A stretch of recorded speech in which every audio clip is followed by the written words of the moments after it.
लोकतंत्र में सतत चलने वाली चुनाव की प्रक्रिया में विधानसभा चुनाव 2023 डीडवाना विधानसभा क्षेत्र में निर्दलीय प्रत्याशी के रूप में आज मैंने नामांकन किया है।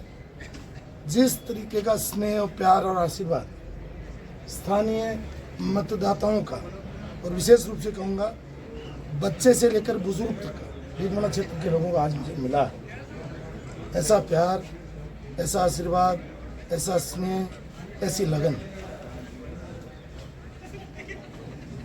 मुझे उत्साहित भी करती है। और मैं ये कह सकता हूँ कि न भूतो न भविष्य, भूत और भविष्य मैंने देखा नहीं। मैंने यहाँ से 4 चुनाव पहले भारतीय जनता पार्टी के प्रत्याशी के रूप में लड़े, उस समय भी लोगों में उत्साह था, लेकिन न जाने ये कौन से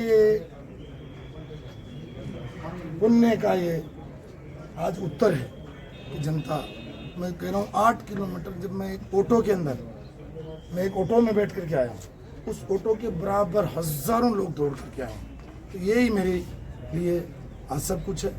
ये चुनाव, ये विधानसभा का चुनाव यूनुस खान नहीं लड़ रहा है, ये मैं घोषणा कर रहा हूँ। ये चुनाव डीडवाना की आम जन लड़ रही है, आम मतदाता लड़ रहा है, और वही 3 तारीख को परिणाम लेने के लिए यहाँ आएगा। बस मुझे सबका प्यार और आशीर्वाद मिल गया, जीवन में इससे ज्यादा मुझे कुछ नहीं। हर चुनाव के कुछ मुद्दे होते हैं, इस विधानसभा चुनाव के मुद्दों के साथ जनता के बीच में जा रहे हैं। देखिए, मुझे यहाँ लोग विकास उसके रूप में जानते हैं। मैंने बहुत विकास का काम किया है। जनमानस में एक जनप्रतिनिधि क्या होता है ये अंकित करने का काम किया है।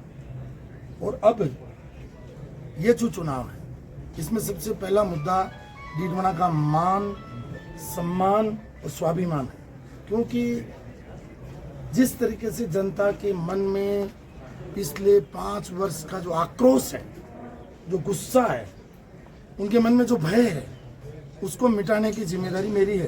क्योंकि मैं यहाँ 10 साल तक जनप्रतिनिधि रहा हूँ, इसलिए सबसे पहले मुद्दा ये है कि जनता का आने वाले भविष्य में मन से भय निकले, भ्रष्टाचार खत्म हो और आम जन को प्यार मिले, उसमें विश्वास जगे, और वो इस डीडवाना से प्रेम करता हुआ विकास की और ऊंचाइयां, अंग्रेजी में कहते हैं कि स्काई इज नो लिमिट, उसी तरीके से विकास की कोई लिमिट नहीं है। विकास की परिभाषा पहले भी हमने गढ़ी है और अब नई विकास की परिभाषा गढ़ेंगे।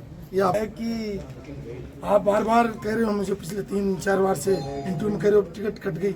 मुझे तो आज जनता की टिकट मिली है, तो मिलने की खुशी मना रही है जनता, तो मुझे भी खुशी है कि मुझे आज जनता की टिकट मिली है। तो मैंने अब तक तो मतलब जो है मेरे नाम से टिकट आई थी, अब की बार जनता की टिकट है। दोनों में देखते हैं कि 3 तारीख को क्या फर्क आता है। फिर ना, आपको मैंने बार बार कहा, ये मुकाबला तो जनता वर्सेज भ्रष्टाचार, जनता वर्सेज भय, जनता वर्सेज अब तक का कुशासन, उसका मुकाबला है। किसी राजनीतिक दल के नाम से नहीं हो रहा ये चुनाव, डीडवाना के मान, स्वाभिमान से हो रहा है। तो मैं कहाँ आ गया इसमें बीच में? मैं जनता के बीच में और चुनाव के बीच में हूँ ही नहीं। तो आप मुझे भूल जाइए, आप तो ये याद रखिए कि ये डीडवाना का मान, सम्मान और ये कैसे बढ़े, उसके लिए डीडवाना काम करेगा। लेकिन मुझे उम्मीद है कि जनता माकूल दिमाग में विचार रखे हुए, क्योंकि अब जनता का दिल और दिमाग को पढ़ना, हम जनप्रतिनिधि रहे, मुझे समझ में आ रहा है, लेकिन मैं अभी बोलूँगा तो थोड़ी जल्दी हो जाएगी। 3 तारीख को जनता खुद ही 12-12:15 बजे अपने आप पूरे भारत के टीवी बोलने लग जाएंगे कि नागौर में क्या हुआ। देखिए, मैं तो किसी राजनीतिक दल के पक्ष विपक्ष में आज बोलूँगा नहीं। आज बिल्कुल जनता ने मुझे कहा कि आप मौन रहो, काम हम करेंगे। तो अब जनता जो है उसकी स्वीकृति मिल गई, उसकी सहमति मिल गई। अब वो मौन है, वोकल है, वो तो अब समय पर जनता बोलेगी। मेरे पास तो देखो जबान नहीं रही है।